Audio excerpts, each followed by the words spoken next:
I saw the light, I saw the light, no more darkness, no more night. Now I'm so happy, no sorrow inside. Praise the Lord, I saw the light. Alan can be a miserable bugger. He came round today and no sooner had he poured the tea than he said, "I'm not the man you think I am. By this time next year I shall be bald." "I never thought you were Leo Sayer," I said. "I'm being serious," he said. "So am I said. It seems the poor man is molting, but unlike the cat, his hair is not going to grow back. I do feel sorry for him, but I don't see why he thought it fitting to impart this information. And then he made matters worse by reeling off a list of reasons why he would disappoint me. I tried not to interrupt, really I did, but this was too silly. Especially when he pointed out he was not a rich man. I may not get out as much as I used to, but even I know that Bill Gates was never the manager in Sketchley's. And Alan has his own car, his own house, he's out at work all day, he's a good catch for the right woman. And then I went cold. The right woman. Maybe that was why he was telling me this. Maybe he was trying to say that he'd met someone else. I mean, we're only friends and a man has his needs. He's never even asked me for me hand to go courting. And why would he? I'm a blind, crippled spinster in a wheelchair. I'm Davros without the Daleks. I've got no money. I live in the house in which I was born with a mother who hates me. And as I was thinking this, I knew I'd have to stop or it was going to make me cry. And what use would that have done? "Do you need the toilet?" he asked. "No," I said. "What makes you think I need the toilet?" He was reluctant at first, but then spoke up. "I just wondered if your bag was full. You had that look on your face like when your bag needs changing," he said. I hate it when he refers to my bag. I'm not a flippin' Hoover. "The word is catheter," I said. "Ah, that's the word," he said. I was furious by now. Not only had he humiliated me, but in doing so he'd stopped my self-flagellation, and I really do not find his potty talk attractive. It has no place in my mother's front parlour. I sipped my tea and took a bite of my ginger nut. I tried to hold it in, but I couldn't bite my tongue, so I asked him if he'd met someone else. Of course he denied this, which neither proved nor disproved anything. He's hardly likely to tell me if he had. Not that I've a right to pose the question, as there is nothing between us. There was a sudden rattling of the tea things and the sound of the coffee table being scraped across the floor. The next thing I felt was Alan's hand on my left foot. It was this that alerted me that something was going on. He's never touched my left foot before. "I'm not good at this sort of thing," he said. "Will you marry me?" I didn't know what to say. And before I could say anything, he pushed a small box into my hand.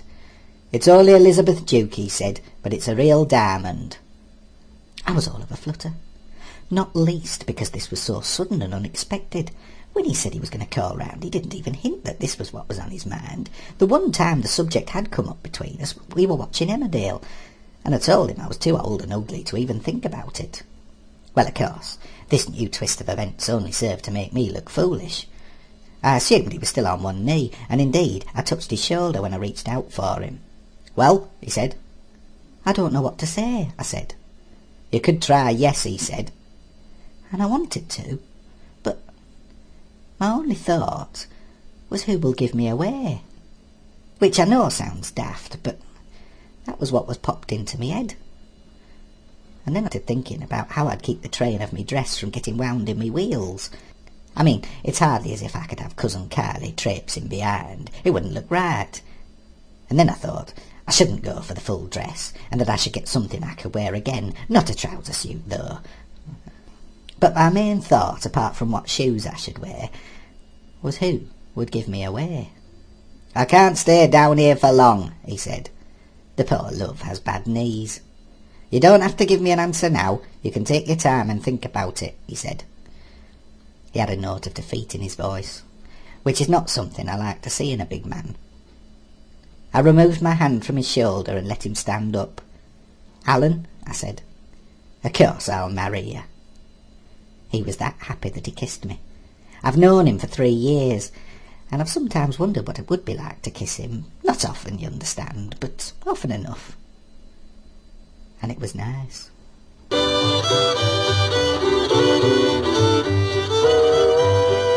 When you're in a wheelchair, you get two reactions. Either people don't see you, or they feel sorry for you. Obviously, I am at an advantage being blind. I don't get to see the ignorant beggars that ignore me. The downside is I get double sympathy from the rest of them. I understand it is a natural reaction. It would be even worse if they knew about my depression, though that would be rubbing folks' nose in it. They've got plenty enough reasons to feel superior without me handing them more ammunition by revealing my soul. I thought I'd tell you this now. After all, some people are a bit slow on the uptake and might be wondering why I'm past 35 and still living with me mother. Her attitude is that I should try me best, wear a smile and let the others do the worrying for me. I do try, for the most part. It's just that some days I get to feeling low, and that's when the feelings start. I don't want you to get the idea that I'm complaining, because really I'm not. It's just that since Alan and me set the date without having an engagement party, tongues have started wagging, and some people, no names, no pack drill, have started saying unkind things, you know the sort of thing. I'll bet she didn't need much chasing. Or, they're getting on with things, I wonder when it's due. I even got it from the paper boy this morning. I hear you're up the duff, he said. I didn't know where to look. And I was too busy making sure he'd give me the right change to come back with a quick reply. Bugger off, I said, cheeky beggar. He comes from a wrong lot. There's not a shop round here that'll serve his light-fingered mother. I was more annoyed that it made me swear than at the impudence of what he'd actually said, but, to be honest, it is something that's been playing on my mind since Alan chose me for his bride. It's not something that's easy to find answers to. I mean, I'm not getting any younger, and the chances of me actually falling are quite slim, and even if I do get lucky, then the chances of carrying it are not that great. Some days there's as much as I can do to sit up straight. It tends to be on the days when I'm feeling low.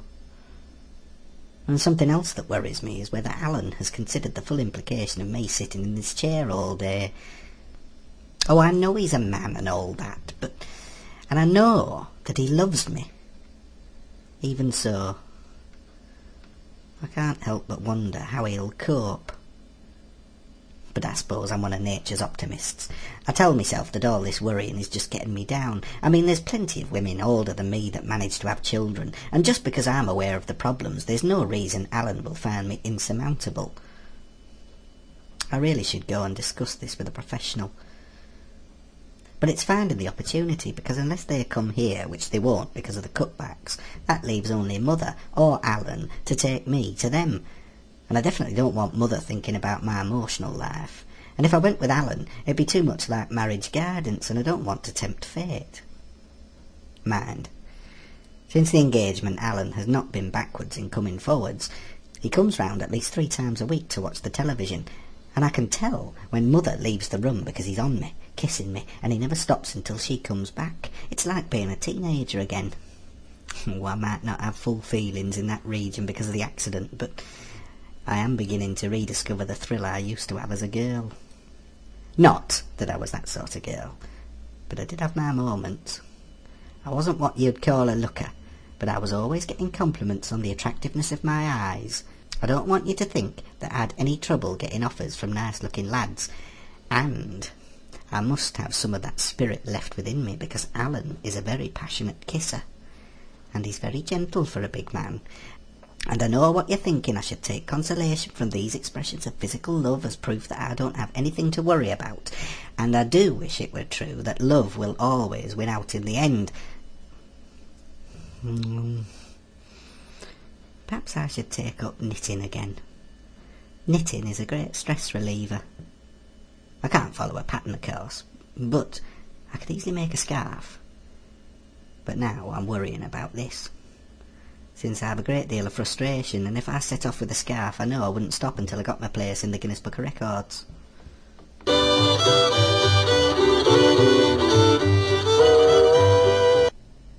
I was in the Kirkgate today with Mother. She needed a few bits and pieces, and I wanted to look for a pair of shoes. The plan was to go to Leeds, but by the time she had finished faffing about it was past 12, and neither of us felt like going all that way.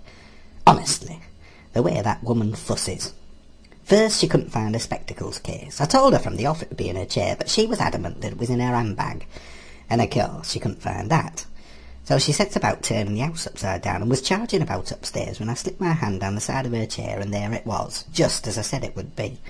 And because I found it, she had to make a song and dance about what she'd done with her handbag. I sometimes think we must have a poltergeist, because she never finds things in the places where she says she's left them. Eventually we managed to get into town. It would have been about 2 o'clock when the doors of the lift opened in the Kirkgate, and I heard her. She was standing by W.H. Smith. I said, "Mother, does that woman look like me?" "What woman?" she said. "The woman preaching the word of God," I said. "She does a bit." "Why?" she said. "I want to speak to her," I said. We got over to her just as the security arrived. She was very professional in her manner. She could have argued with them, but instead she blessed them and praised their diligence. This impressed me.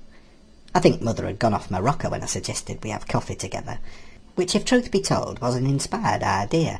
Since it was a touchy situation, the security in the Kirkgate can get very funny about this sort of thing. I've known people thrown out for less. Mother went to get the coffee. I sat at the table with the woman at the coffee place by the escalators. She told me her name was Janice, and I sensed this very strange feeling of bonding between us, which is not only something that doesn't happen very often, but is also something I usually ignore because at heart I'm an intensely practical person. Yet somehow with Janice I wanted to feel it and didn't find it frightening. It was as if we were communicating telepathically. And then she reached out and touched my hand. Now, I don't want you to get the wrong idea, but when she did this, I felt this blue light that seemed to flow from her.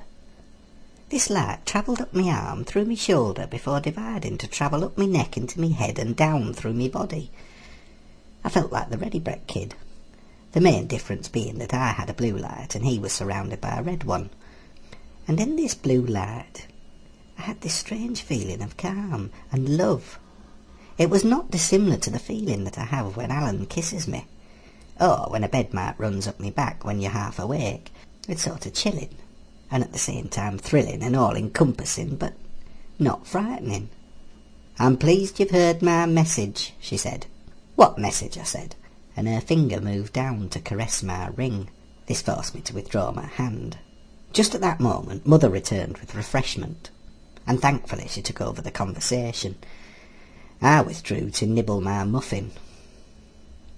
It feels weird talking about it, but it was like Janice was my guardian angel, or maybe it was fate, some higher power had determined that Janice and I should meet. But even as I think about it, it sounds daft. Nothing annoys me more than the idea that the blind have special powers. People are always saying that my hearing will improve now that my eyes have gone, and all this talk about blue lights is a little too Helen Keller for my taste. Only, as I sat there, in the blue light, I got the sense that everything was going to be all right. Obviously I was still going to be a blind cripple. I'm not talking miracles here, and I'm still going to have cellulite. But the other doubts, about Alan and the future, they seemed diminished. And then I stopped myself, because to carry on down that path would only lead to madness. I was sitting in the Kirkgate, and this absence of fear was based on nothing more than the touch of a woman who caused a disturbance in Summerfield's car park, and it certainly wasn't going to solve the problem of who was going to give me away, or where I'd find the right shoes, or bring back the father who passed over in the same accident that snapped my spine. Nor was it going to make Mother a more caring person. A fact proved by the sentence that pulled me back to reality. "God is one thing, and paying the council tax is another," she said.